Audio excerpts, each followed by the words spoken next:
We are live. Hello, everybody out there. Please, if you have any questions out there, put them in the chat box and we can address them as we go on today's webinar. So we've done a lot of talking about the different sensor technology, development, spatial data processing, integration of the data, and then how we use that spatial data to talk to our machines to do variable rate management in the field. So today, what I really want to do is take off my researcher hat and put on my Vineyard manager hat and talk to you a little bit about how we actually use this information in the Vineyard.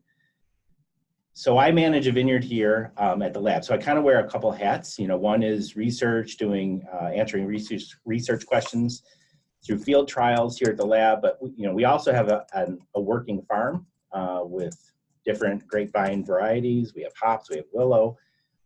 So we have like 11 different varieties here. We don't just grow Concord for the juice grape industry. We grow wine grapes, both hybrid type and vinifera. So just like you out there, I have to manage that farm. Those kind of vines have different needs.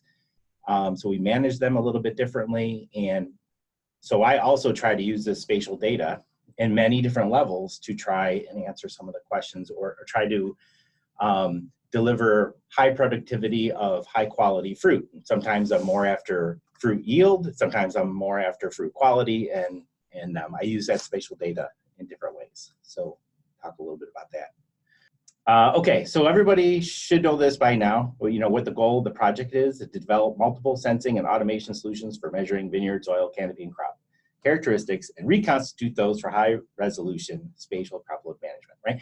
So that's like the mecha goal at the end, is to be able to take spatial data, integrate the whole thing, make management decisions spatially, and then have that spatial prescription maps talk to our machines to do variable rate management to try to balance the whole crop. So going for total vineyard balance, not just individual vine balance, but total vineyard balance to increase yield and quality. And so along that path, right, so you set your goal out very far, and along the way you develop tools and solutions to answer other questions, right? So we don't have to have the whole big picture in mind. When I get a spatial soils map, I can actually do something with that. If I have a spatial yield map, I actually can do something with that. I don't have to integrate everything. So along the way, there are tools that are being developed that we have found to be very beneficial in some of our vineyard management decisions. The project's broken down really into measure, model, and manage. And I would say at this point, we're coming up on the last growing season for the project. Really the push has been on the measure and the manage side. So we have multiple sensors. And I would say since the start of this project, the whole area of digital agriculture and sensor development and engineers getting involved has exploded, not just here at Cornell, but across the country. So, I get calls every other week about somebody has a new sensor that's going to measure something in the vineyard. And we have actually, I think, outpaced ourselves in terms of our ability to measure stuff. And I kind of think of it as, I guess I would tell you, you don't need all the sensors, right? You want to select the sensors that are going to work for you in your vineyard operation, right? You go to the doctor, he takes a blood sample, and there are pages and pages of things that he can test in your blood, right? Some things are just for screening purposes, like what's your cholesterol level or what's your, white blood cell count, some screening methods. And then there's, pages and pages of things he can check off to say, oh, you're exhibiting symptoms of, this disease. We better screen you for this protein because that would be an indicator for that disease. Same thing with these sensors. So we have soil sensors. There are different soil sensors that are coming out on the market and being tested. There's canopy sensors. Of course, you've heard us talk about ground-based NDVI, but there's, the drone imaging and the resolution in the drone imaging and the 3D imaging with drones has exploded. Also, aerial flyovers have gotten higher resolution as well as satellite, and there's new satellite information coming out of line. And then yield monitoring, we're testing a couple of yield monitors here. We have developed a mechanism for doing Brix monitoring on the fly. So again, our ability to measure things in the vineyard and collect tons and tons of data. And I always get this question all the time, or this comment: I have all this data, I have all these maps, they're sitting on my desk, what am I going to do with them? So I think we got the measure part covered pretty good. And then on the management side, so again, taking a single prescription spatial map, so a single layer, a single, we've taken all this different data, we distilled it down into a management. So I want to put on variable rate nutrient applications. I want to do variable rate fruit thinning. Kind of all those work off of a similar mechanism. So I take a single data layer, I interface it with my field computer, and those are commercially available, whether it's Ag Leader or Trimble Technologies. Interface it with a computer that's out there, hook it up to a variable rate hydraulic valve, and away you go. I mean, the technology is out there. In the next couple of weeks, Andy Joy and myself will be heading out to California. So we do variable rate shoot thinning, mechanized shoot thinning here in New York. And so we have a unit, it's a single row, belly mounted shoot thinner. And I think I have a video of that later in my slides. So we have this variable rate shoot thinner here in New York, and we need to have one in California. So we're working with Midwest Grower Supply, one of their tow behind units. Andy Joy has been working with them and one of their engineers to get the components to make that variable rate, and we'll be demonstrating that out in California in a few weeks. So you'll be hearing about the details of that later. Okay, so my point of this slide is that the model part of this is where we're still doing a lot of research, right? So how do we look at the different spatial data layers? How do we process that spatial data so that we can look at the relationships between the layers and come up with management activities to do in the vineyard? How are we doing? You have a question. How far away is imaging to using the image immediately to manipulate is what is seen? Yeah, okay, so that's a really good question. So there's a question in the chat box about, how far away is the technology to image something immediately and then manipulate it? So we have not done that in our project. I know that the technology out there is being developed. So we talked about doing that again, like with the shoot thinning, that you would have a sensor on the front end of the machine that was measuring shoot density. And then, as the tractor driver would go by, farther back, downstream would be the shoot thinner, and that would adjust its rate based on, some target, say, uniform shoot lot density that you wanted in the vineyard.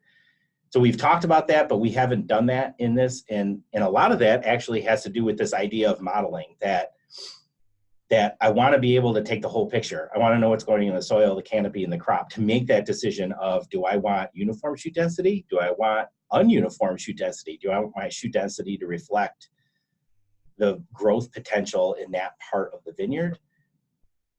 So I, as a manager, kind of want to sit down with the data, make my decisions, so that's not done on the fly. Although, again, I understand what the question is, and I think that technology is coming along. Okay, so jump into the mind of a viticulturist. And I think this is the way most vineyard managers work. Point being that everything is interconnected. So this is a productivity flow chart that was reproduced by Martin Goffinet from some information that Nelson Shawless had put together. And there's a section on carbohydrate considerations in the plan. Then there's all about root growth and nutrient acquisition. And then how are you going to crop your vines based on its vine size, and with node number and all these management decisions that go on, right? And my point with this chart is that everything's interconnected, right? If I do variable rate nutrient management across my vineyard, that's going to impact canopy development and carbohydrate assimilation. That's going to impact how much fruit I can ripen, and that will lead into my pruning decisions. So everything is interconnected. So what we want to do is have sensors on hand, have the tools on hand to measure what's going on with the soil and the canopy. Look at how those vines are growing, what kind of crop they can handle, and then how we're going to make our management decision in terms of pruning and thinning So again, everything's interconnected, and to me, the power of this project is that you're integrating this data.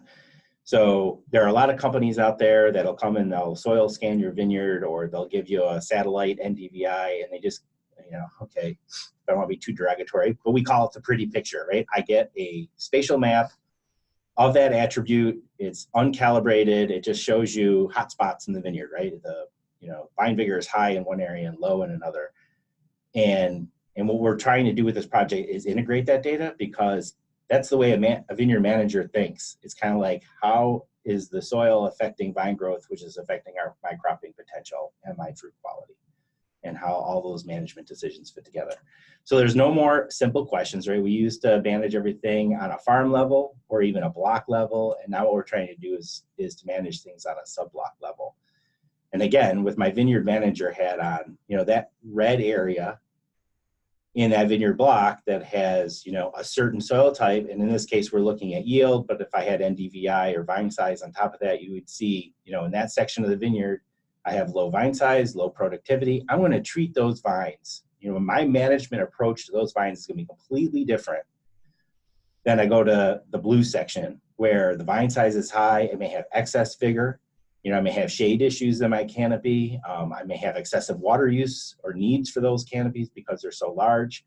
But my yield is high, and so I need to look at that crop load balance and how that's going to affect quality. So my point being, so we used to manage these blocks as blocks, right? I had a big block, a small block. And now we can pick up what the variation is in a block. I can make my management decisions for the block on a variable rate basis and try to treat those vines differently. So Terry, I have a question. Yes. So you have your map, and we're talking, this is a scan that you did once during the season. Can that change over a season, or say between seasons? So if you have your high vigor vines, maybe you had a frost there. So it isn't just the machine that you actually need to put feet in the block. Would that be your follow-up to that? Yes. I don't know if that's a question or a statement. Yeah. But So again, I think that's the idea of taking a whole picture of what's going on in the vineyard and going across the season, right? So I start off with, I have a soils map that tends not to change unless you're doing some really hefty soil management. It picks up electrical conductivity, so it's going to pick up the textural elements of the soil, and that really doesn't change. So you can have a soil map done once, or have it done once every 3 to 5 years or something to see how things are going. Those kind of don't change. We do see a big difference in canopy development. So, okay, you may have a section of the vineyard where one year the canopies don't develop very well. Maybe it's a dry year. And then the next year it's wet, you get a completely flipped pattern. So sometimes integrating with what's going on environmentally. And then again, yield, like you said, yield patterns. If you have a frost pocket, those yield patterns can bounce a lot, or you have a pretty, say, uniform, stable part of the vineyard, those yield patterns kind of stay the same throughout. I don't have the data to show. So one of the things that we're trying to do is crop estimation. So we try to use spatial data and patterns in the vineyard to sample against to get a better crop estimate. So one of the experiments that we were doing is we looked at, this was in our Merlot block, we looked at yield from last year, and we looked at that pattern, and we sampled against that pattern in the next year, the next season, to give it and try to estimate what the crop was. And because there was a nice relationship from yield in year one and year two, it worked great, right? So I used a spatial pattern in my vineyard to say, okay, this is what the yield pattern is. So I sampled against that the next year, and then I estimated the crop, and it turns out, hey, the yield pattern in year 1 and 2 looked pretty good. So using that as a crop estimate was okay. In the same vineyard, we used the Carnegie Mellon image analysis, and we did a mid-season berry count and got the pattern in the berry count in that season and sampled against it, and that worked too. So I think the good thing is we have multiple tools now that we are using to try to come up with a better crop estimate. One of them is, I had a yield monitor, what was my yield pattern, and was that stable? The other one was I have this image analysis that can give me this year in season berry count spatially, and then I can project that out to what a crop estimate is going to be at the end of the season. And both of them worked. I think if we combine the two, and we've done some work to show this, if you actually kind of combine those two, it's just more power, more technology, you can get even better. Okay, little video. Any other questions coming up yet? Asked a question. BR leafing.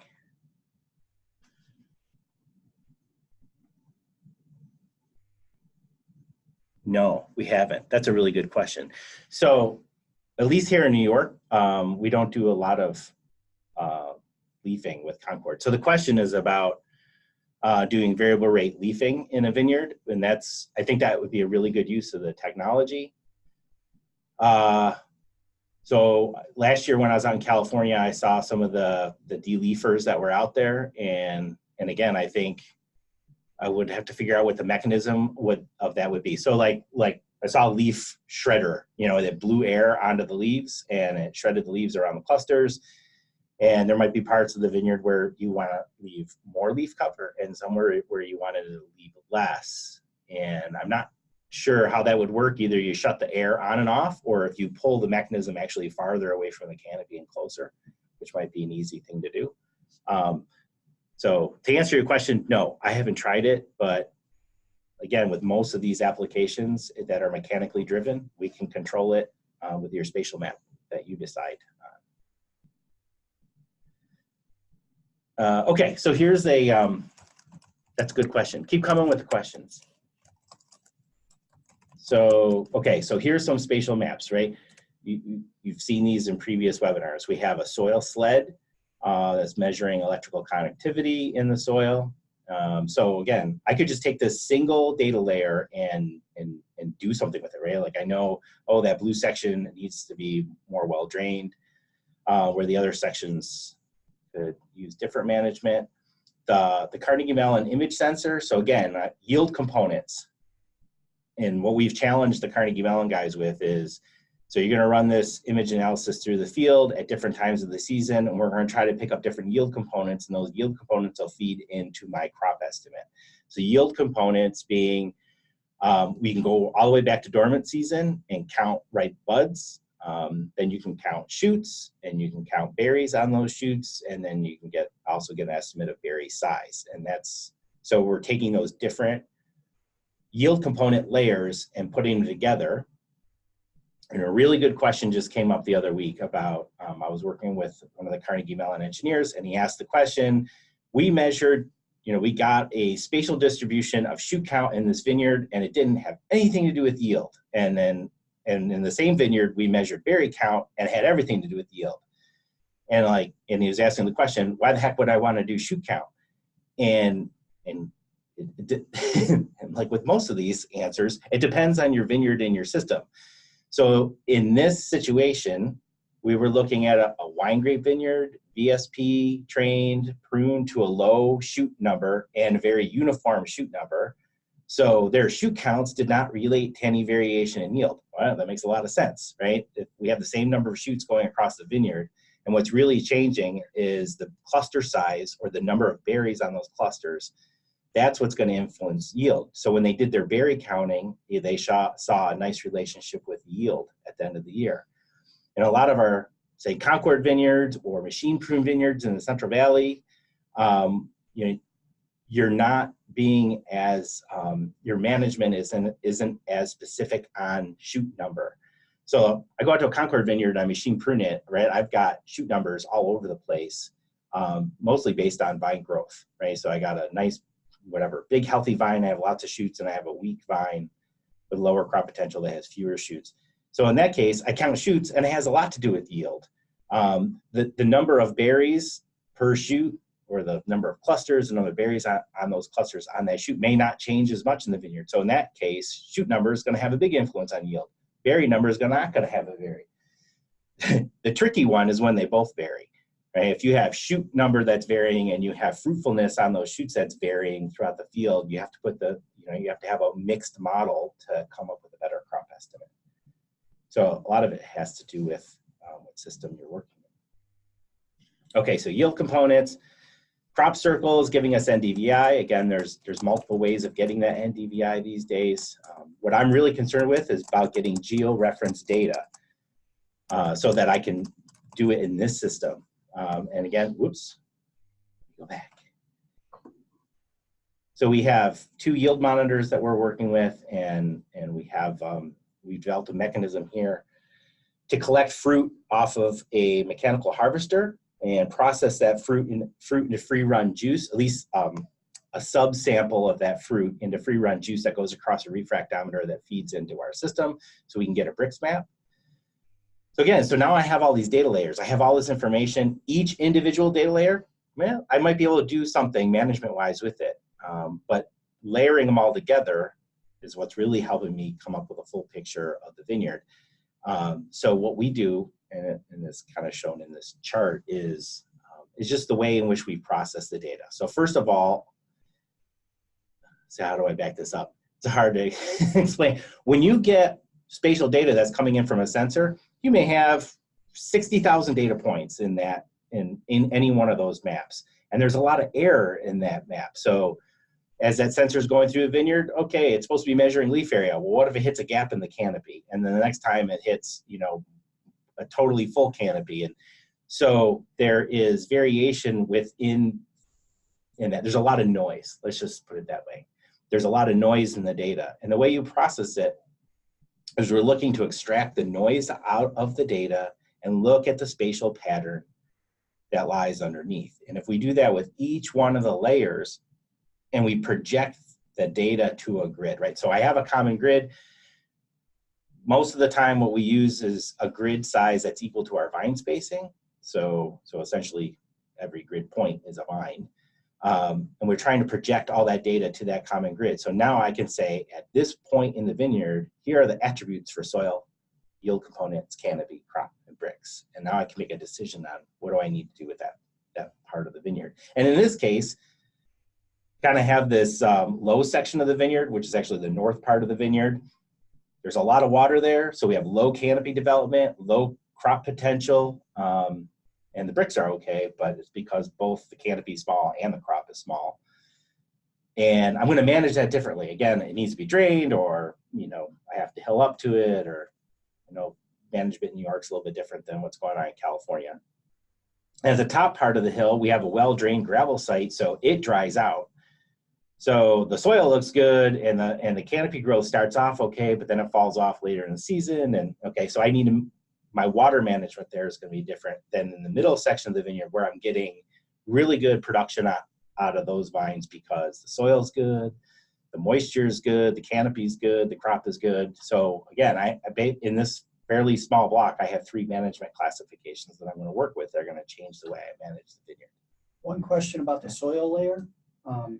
The EM soil sensor, besides showing us variability in the soil, can the EM map tell us how to variable rate fertilize? Does it directly correlate with certain macronutrients? That's a really good question. Okay. So my answer to all of that is going to be to validate the soils map. Okay, great question. And I'm trying to think of a real world example for you. And I do have one that's in the annual report. Did that get posted online? The report? Yes. Okay, so there's a report on the website. You can look at it. So we have one vineyard here in New York that we did a soil and an NDVI scan. And there's a nice relationship between those 2 data layers, right? So, the way it turns out here in New York, we have well-drained gravel soils and we have heavy clay soils, and they can be all together in one block. And in this particular block where we have heavier clay soils, right, has a high water table, so we have less root growth and less nutrient turnover, so less productivity. And then in the well-drained portion of the vineyard, deep root growth, good nutrient cycling, the vines are bigger, more productive, right? So there's a nice positive relationship between the electrical conductivity of the soil, or I should say a negative relationship. The higher the electrical conductivity, the higher the clay content, the more waterlogged the soils, the smaller the vines. We know that because we went out and validated the soils map. And so I can validate it from a physical standpoint, like soil physical properties. Go out, take a soil sample, am I getting waterlogging? Is it high clay content? That kind of thing. We can also then send that sample in to get chemical analysis to know what my NPK levels are in those soils and adjust my fertilizer rates. We have another vineyard in California did the same thing, except we see a positive relationship between EC and vine growth. So in that case, I think we have soils with higher clay content, higher moisture holding capacity, but they're not waterlogged, leading to larger vines, higher productivity. So again, you see the relationships between the layers, but you need to go out and validate them, right? Just because you have high EC in one side of your vineyard, it could mean better growth or it can mean worse growth. It depends on, again, what your growing situation is, where you are located in the country. Are you irrigated? Are you dependent on rainfall? Those kind of things. So again, I guess the answer is validate, validate, validate. Yeah, and I think that's how the growers that we've been working with out here have been. They look at their management zones, and then that's how they pick how to sample their soils and get them sent in, or to do petiole samples later to, validate if what's in the soil is getting up. Excellent. Good. How are we doing on time? It's 28. 28. Good. Okay, so I rely on James Taylor here, he's our spatial data processing guru. So right now I have a person, her name is Rhianne Ekstrom, and she's very good at doing spatial data processing and giving me multiple maps that are all processed to the same grid that I can pull into a statistical program and look at the relationships between the different data layers. And James Taylor, who's on this project, is trying to develop a software called GeoVit that will allow somebody to upload data and have it be processed and a map comes back to you. So we're trying to take away having to have that technical expertise. But even after you get those maps back, right? Again, it takes a vineyard manager to look at them and say, "Ooh, this is how I want to manage the vineyard." So in this case, I may say, I have data layers and they're garbage. They don't mean anything to me viticulturally, right? So like magnetic susceptibility in the soil, and it does not showing me a pattern that relates to anything. So I chuck it. Again, this is back to, I take a blood test and I have all these multiple tests, and some of them are garbage. Some of them don't mean anything. Some of them actually mean something to the person's health or to the vineyard health. And we want to use those in our management maps. So then I take data layers that I think mean something to me, they make sense, we've validated them, the NDVI relates well to vine size, that kind of thing. And then we do a cluster analysis on those. So I come up with a management map, right? And I can click on that red zone and it'll tell me, oh, you have well-drained soils there and your canopy growth is good and your yield potential is high, versus the green area where it's the opposite. Again, this goes back to the point of, I have this information, I need to validate it. Can't just trust the stuff that's going on. I take that management map and I plug it into my machine. So I have this continuous data set, multiple layers, I put it into a management classification, and now this kind of stuff is already commercially available. So we use a Trimble or a Ag Leader system with SMS software that pulls our shapefile in. We have it talk to a variable rate hydraulic valve. And in that case, we were doing variable rate shoot thinning to try to balance our crop out. Validate, validate, validate. Kind of working, I got this video backwards. So this is earlier in the season, we're doing variable rate shoot thinning. So again, machine pruned vineyard, I may have sections of the vineyard where I have lots of shoots and I don't want all those shoots, or I have fewer shoots because the vines are weak. I want to thin some of the shoots off in that zone where I have too many, and then in areas where I have just the right number of shoots, I leave it alone. So I can do variable rate shoot thinning across the block. And again, we were talking about soils. If you take a soils map and I validate it and I know, my clay soils have higher soil pH and higher cation exchange capacity. I don't need as much lime to hit the soil pH targets that I want, or I may have a gravel soil, has low organic matter, low cation exchange capacity, and I'm going to have to apply a little bit extra lime to get, pH targets where I want them and nutrient availability where I want it. We haven't, you see a lot of cover crop there. We haven't, so there's a big topic right now in our area about using cover crops. So again, you could probably use that spatial soils map to do different cover crops in different areas of the vineyard. What's a little bit different for us here is that none of our vineyards are irrigated, so we rely on rainfall. So there's this nice balancing act that we have to play between applying cover crops and trying to improve soil health and organic matter versus stealing too much water away from the vines. Again, if an irrigated system is going to be a little bit different. Good question. Okay, so the question is about having the right number of leaves for the right amount of crop to get it ripe. And okay, so that's, to me, that's crop, okay, nice, feeds right into this slide. Okay, so we're trying to balance crop load. And as a viticulturist or a vineyard manager, crop load is something very, very specific to me. It's not just crop size, right? So crop load is the amount of leaves that you have to the amount of crop that you have. An overcropped vine is going to have not enough leaf area for the amount of crop that it has, and so the fruit's going to ripen very slowly, and especially in an area like New York, that could put you too late in the season. Like, the plants can close before the fruit will ripen.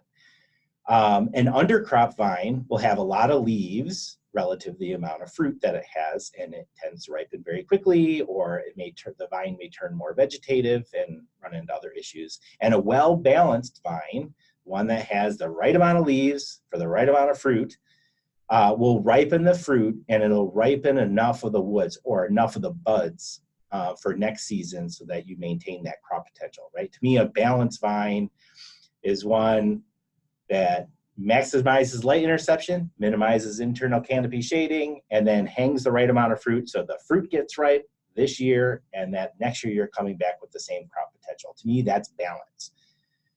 Okay, do we know what that number is? We certainly do for Concord. And I think if you went and talked to any vineyard manager anywhere, whether they have numbers for it, they have a good idea of what it looks like balanced vines in their vineyard.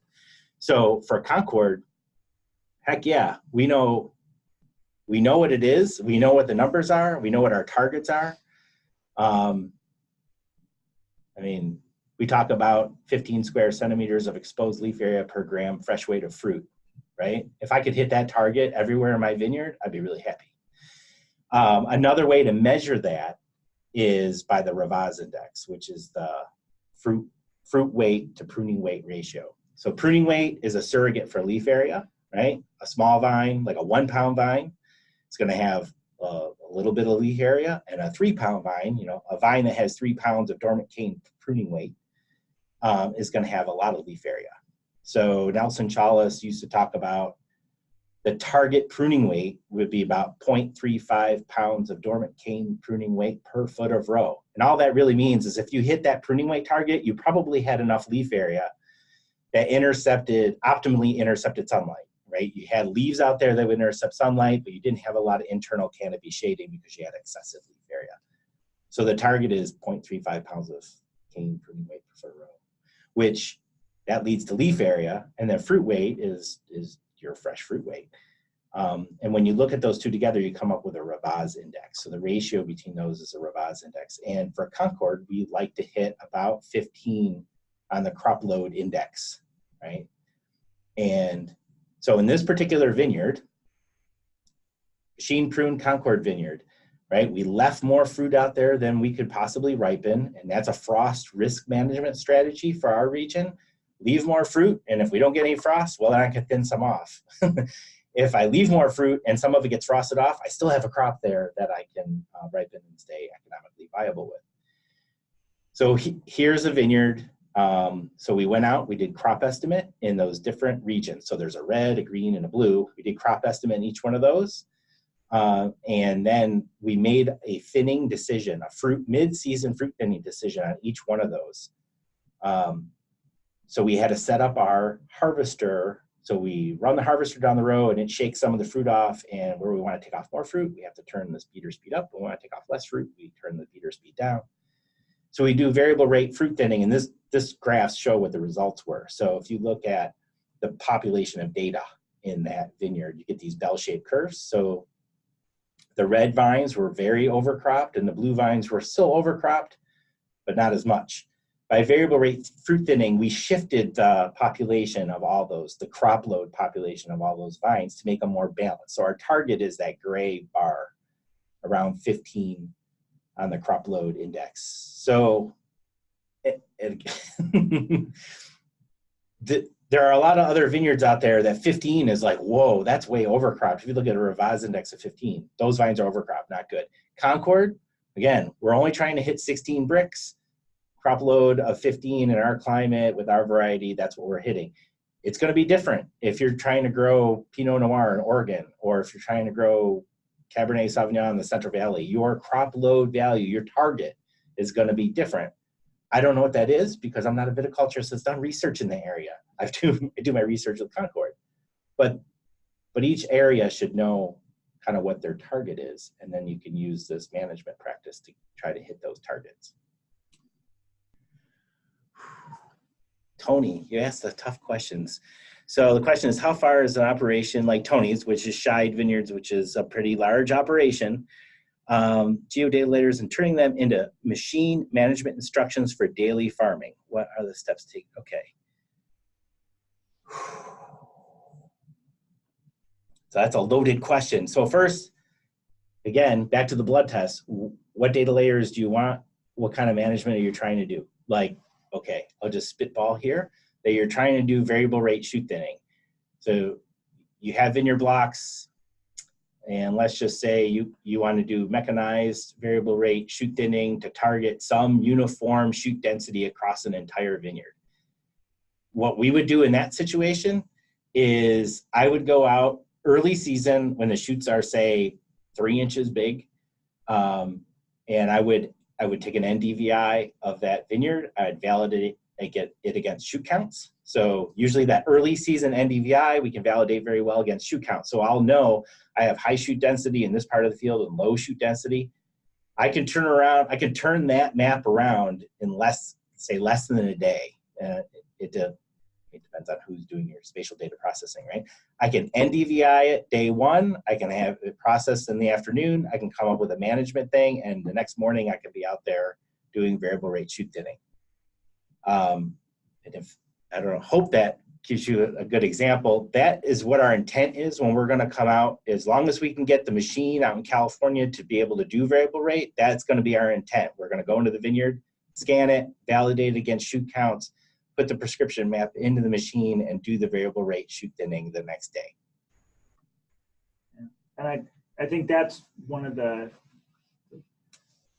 things out here when we talk to people who've gotten into it and they say, you know, how do I know if what I'm doing is working? And it's setting that goal, and it may be a daily goal or what you're going to do this part of the season, and you'll collect the information just like you went through for the shoot thinning. You collect the information you need, you put it to use, and then you may change what you're doing the next day. So you're not collecting everything and saying, okay, now I'll just use part of it.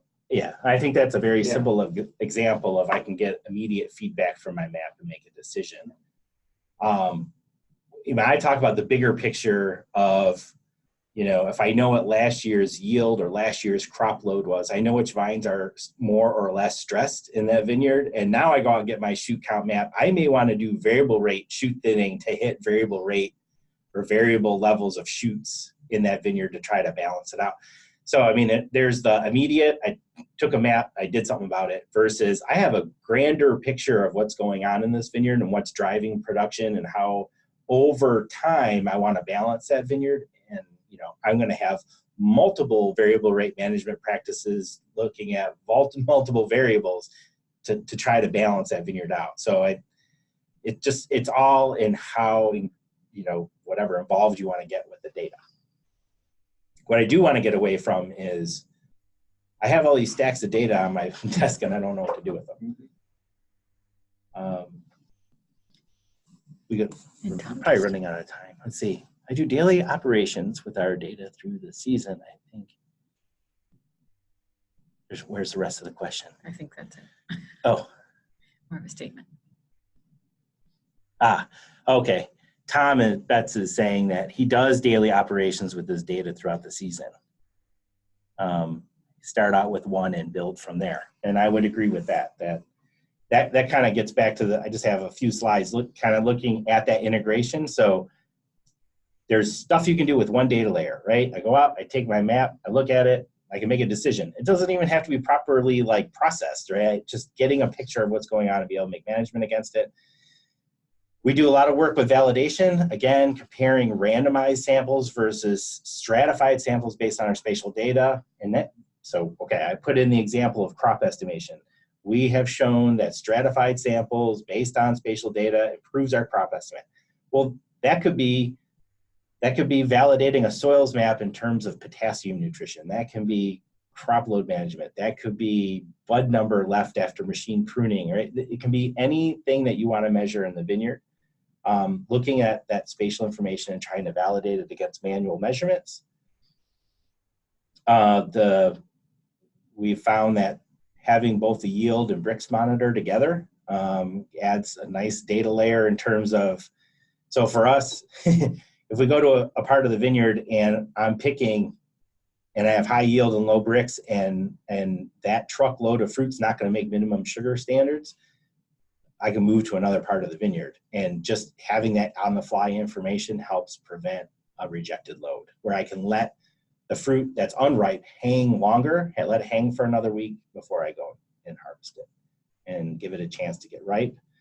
Then again, the fully integrated spatial data-driven variable rate management, where I'm looking at the big picture of everything that's going on in the vineyard, multiple data layers, multiple objectives in terms of my water and nutrient management and my crop load and pruning level management, maybe my fruit thinning, putting that all together to try to hit more of a balance. I think that's all I have. So are there any other questions out there? So if I'm a grower and I haven't even started yet, what would be the first, if I was going to buy a piece of equipment? I'd tell you, go talk to your extension agent. Yeah, there you go. Yeah, I mean, it depends on where you're at. The first thing I do if you were around here is take advantage of our loaner sensor program. So the one thing you can do is you can borrow an NDVI sensor from the Lake Erie Regional Grade Program. I can see that as this technology is growing, I think, faster than we necessarily thought it would when we started this project, because it's beyond the scope of this project. Engineers, Cornell got involved because the technology is becoming less expensive, separate and apart from this project. So you'll probably be able to borrow an NDVI sensor somewhere else in the future. And that at least gets you something measured for basically free. And I think the measure model managed system is a really good way to organize your thoughts. So instead of trying to get 22 different layers of data, you take it from start to finish. So if you've got something that you can measure, you've got to figure out a way to model it. And we have staff here that can help growers with that, but that can be a headache that this project is trying to help tackle. And then you've got to manage it. So you need a piece of equipment that you can modify to do variable rate management on the fly. And we've had some webinars sort of talk about what that entails depending on the equipment. But that's probably where the core of the investment really is from a dollar standpoint, is converting a piece of equipment to manage variably on the fly. So getting into this, I guess, do you have to look at variable rate? Like if you get your NDVI, I think one of the things that I've heard growers most often say is that they could see there was a problem in their vineyard with their naked eye, but it was just a little bit. And I think, Terry, you had a slide. Did you have a slide in there about, you look at it and you see it and you see it's a problem, but then when you go and do the scans, the red area that you can see with your naked eye is a much bigger yellow area surrounding it, that if you don't do something, and whether it be you need to put in tile or whatever, so you don't even really need to, that's a very crude variable rate method. So folks that are looking at starting out, don't necessarily need to be worried about, because there's always the concern, oh my God, it costs so much money to do this. And go ahead. Yeah. I'm mixing questions. Again, and okay, statements so, here. okay, I'm putting my vineyard manager hat on, and I'm a Concord grower somewhere in the Lake Erie region, or a Cabernet grower in the Central Valley or something. Yeah. If I was going to start, I mean, I have a good idea of, I should, if I'm worth my salt as a vineyard manager, I kind of know what the number 1, 2, or 3 things that are driving vineyard productivity and what varies. So in the Lake Erie region, soil is huge, right? We're on a series of ancient beach ridges, and the soil type changes pretty quickly. And that has a big influence, because we're not irrigated, has a big influence on vine growth and productivity, right? So I'm going to start off with a soils map, and I'll probably just hire someone as cheaply as I can to run my vineyard, get a soils map, as long as I can get the data. That's like, when you talk to somebody who's going to provide this as a service, that's probably the first thing I'd ask is, can I have the data when you're done scanning my vineyard? If I'm a grower in Central California and I have a very uniform, deep, loamy soil and I irrigate, I might not care what the soil map really is. I may be more interested in how yield varies throughout my vineyard. Is it stable? Can I predict my yield better? So in that case, I may be more interested in the yield monitor and being able to spatially measure yield, for several years and see how stable my yield pattern is, and be able to manage or be able to estimate against it. Mhm. So, I mean, if you have unlimited funds, the Carnegie Mellon image sensor I believe it's being commercialized through Bloomfield AI. You can go to their website. I'm not sure it's ready for prime time yet. But there's, if you're just interested in imaging stuff in your vineyard and counting it, then, that I wouldn't start there. I would probably end there. So you mentioned georef. You said get the data. If they go out and scan your soils for you, getting that data set is key. But you also mentioned georeference. So when you say, because people will say, well, here's a data set. Yeah. What do you mean by georeference?